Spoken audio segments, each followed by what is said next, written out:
बिस्मिल्लाहिर्रहमानिर्रहीम। अस्सलाम वालेकुम नाजरीन, मैं हूं तारिक इकबाल चौधरी और आज हम हाज़िर हैं आपकी खिदमत में एक डेवलपमेंट के साथ। डेवलपमेंट क्या है जिस पे पूरा पाकिस्तान अभी जिस पे नज़रें जुमाए बैठा है। सुप्रीम कोर्ट ऑफ पाकिस्तान में अभी केस चल रहा था पीटीआई का इंटर पार्टी इलेक्शन और उनको बल्ले के निशान वाला मामला। तो इस पे आपके साथ थोड़ा सा शेयर करें डेवलपमेंट कि आज सुबह जब सुप्रीम कोर्ट में चीफ जस्टिस पाकिस्तान काजी फ़ाइज़ ईसा की सरबराही में 3 रुकनी बेंच ने इस केस की समाअत का आगाज़ ही किया। तो सबसे पहले तो पीटीआई की जानब से उनके जो वकील हैं हामिद खान साहब वो पेश हुए। उन्होंने कहा जी इस केस को आप मंडे तक रख लें। तो चीफ जस्टिस साहब ने कहा कि कल तो उसको इलेक्शन सिंबल लाट होने हैं, तो ये फिर इंफ्रास्ट्रक्चर हो जाएगा। तो इसलिए तो हमको फिर ये है कि इस केस में जो पेशावर हाई कोर्ट का ऑर्डर आया उसको सस्पेंड करना पड़ेगा। जिसके बाद पीटीआई को पता चल गया कि ये अगर ऑर्डर सस्पेंड हो गया तो कल उनको इलेक्शन सिंबल नहीं मिल सकेगा, लिहाजा हमको केस के साथ प्रोसीड करना है, चलना है, केस में अपने आर्गूमेंट देने हैं।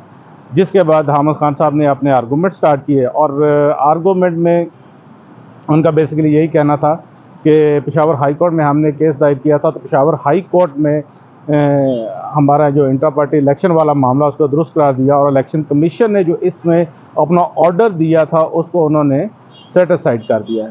तो आज चूँकि उन्होंने रिक्वेस्ट भी की है इलेक्शन कमीशन ऑफ पाकिस्तान से कि हमें इस बारे में वो इलेक्शन सिंबल अलाट किया जाए, जिसके खिलाफ कल इलेक्शन कमीशन सुप्रीम कोर्ट में आ गया। रात को जैसे आपको पता है कि अभी इस जो इलेक्शन कमीशन की पिटीशन थी उस पर नंबर लगा और आज उसको समाअत के लिए मुकर्रर कर दिया गया। इलेक्शन मैटर की जब सुप्रीम कोर्ट में आज समाअत हो रही थी तो बहुत इसमें अहम डेवलपमेंट्स हुई। सबसे पहले तो ज़ाहिर बात है हामिद खान साहब वो तो आए थे, तो उन्होंने तो यही कहा था जी कि हमें जो है ना इलेक्शन सिंबल लाट किया जाए, हमारा इंटर पार्टी इलेक्शन जो दुरुस्त करा दिया जाए। तो चीफ जस्टिस साहब ने कहा, उन्होंने कहा जी हम इस बारे में अभी मामला को देखेंगे, चीज़ों को देखेंगे कि वाकई आपके इलेक्शन दुरुस्त हुए कि नहीं हुए।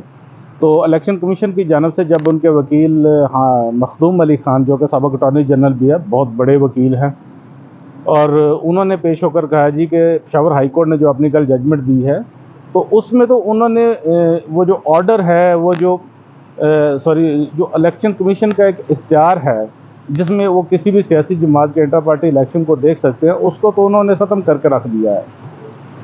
तो चीफ जस्टिस साहब का इस वक्त तो कहना था कि हम अगर तो वाकई इंटर पार्टी इलेक्शन जो है ये तहरीक इंसाफ के ठीक ना हुए तो इस पे तो फिर तहरीक इंसाफ को वो जो है अपना वो खमियाजा भुगतना पड़ेगा, नताइज का सामना करना पड़ेगा। तो आपसे ये शेयर करते चले कि इसमें जो फिर एक डेवलपमेंट आगे हुई, अकबर एस बाबर जो कि ख़ुद को कहते हैं कि मैं पीटीआई का बानी मेंबर हूँ और मैं पीटीआई की बेहतरी के लिए काम कर रहा हूँ। तो बेसिकली वो अभी पीटीआई के ख़िलाफ़ यहाँ पर आए हुए हैं।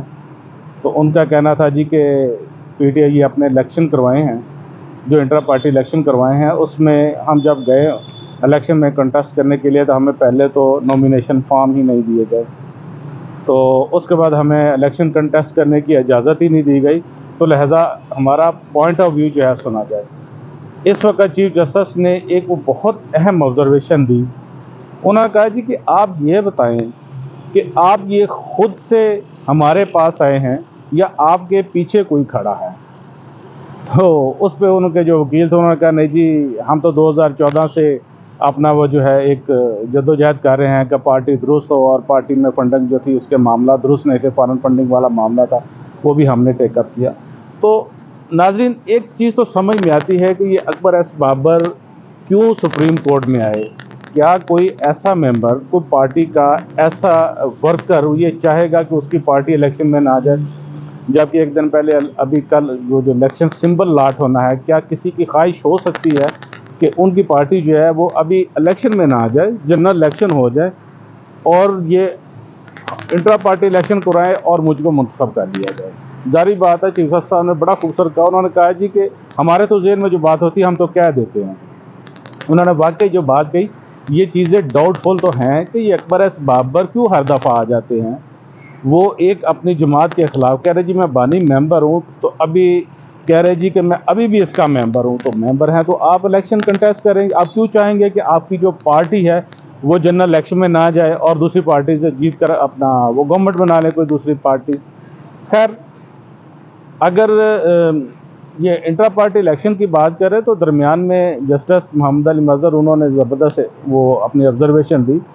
तो उन्होंने क्या जी कि सब वो जो है पार्टीज़ में वो जो इलेक्शन होते हैं तो क्या सब में वो बिला मुकाबले मुंतखब हो जाते हैं। अगर आप कहते हैं जी कि पीटीआई में इंतखाब दुरुस्त नहीं हुआ, वो बिला मुकाबला मुंतखब हो गए, तो उस पे उनका कहना था जी कि अभी इलेक्शन कमीशन कहता जी कि अभी हम देखेंगे पहले इलेक्शन रिकॉर्ड को, तो उसके बाद जो है ना हम आपको ये बता सकेंगे।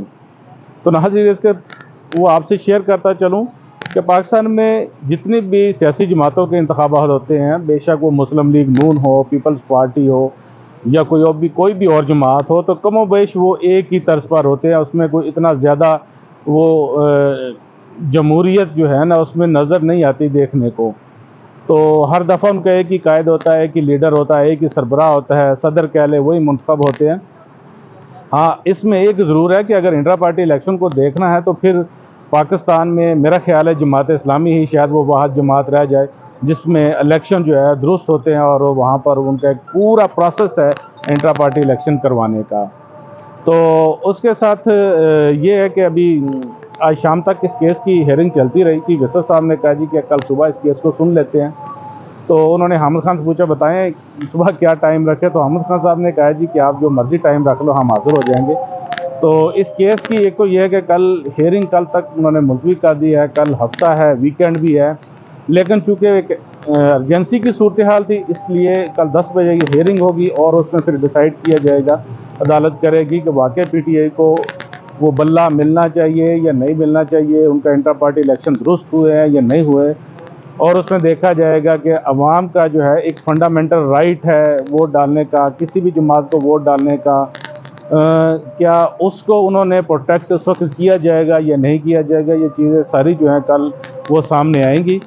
तो उसके साथ आपके साथ दूसरी एक डेवलपमेंट जो शेयर करें कि आज सुप्रीम जुडिशल काउंसिल का भी इजलास था। सुप्रीम जुडिशल काउंसिल के इजलास में अटॉर्नी जनरल पेश हुए। अटॉर्नी जनरल कहा है जी कि हम जो है ना वो रिटायर्ड जजेस के ख़िलाफ़ जो कार्रवाई नहीं हो सकती, वो इस बारे सुप्रीम कोर्ट ऑफ पाकिस्तान की एक जजमेंट मौजूद है, तो हम उस पर अपना एक अपील दाखिल करना चाह रहे हैं। तो इस पे वो जो है सुप्रीम जुडिशल काउंसिल ने अपनी समाअत 15 फरवरी तक मुलतवी कर दी। तो लगता है इसे यही है क्योंकि चूँकि जस्टिस मुज़ाहिर अली अकबर नकवी साहब जो है वो रिटायर हुए, कल जस्टिस एजाजुल हसन ने अपना इस्तीफ़ा दिया, तो इससे लगता ये है कि गवर्नमेंट चाह रही है कि जो रिटायर्ड जजेस हैं उनके गिर्द भी घेरा तंग किया जाए और उसमें भी उनकी वो चॉइस जो है वो भी शामिल होगी कि उनकी चॉइस के मुताबिक वो जो है ना वो रिटायर्ड जजेस के ख़िलाफ़ जाएंगे।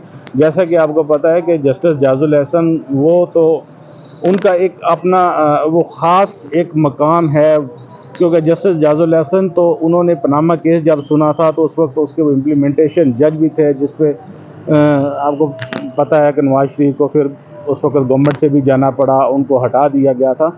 तो मेरा ख्याल है उस वक्त जो एक ऑब्जर्वेशन दी थी जस्टिस शेख अजमत सईद ने, उन्होंने कहा था गवर्नमेंट को सिसिलियन माफिया करार दिया था।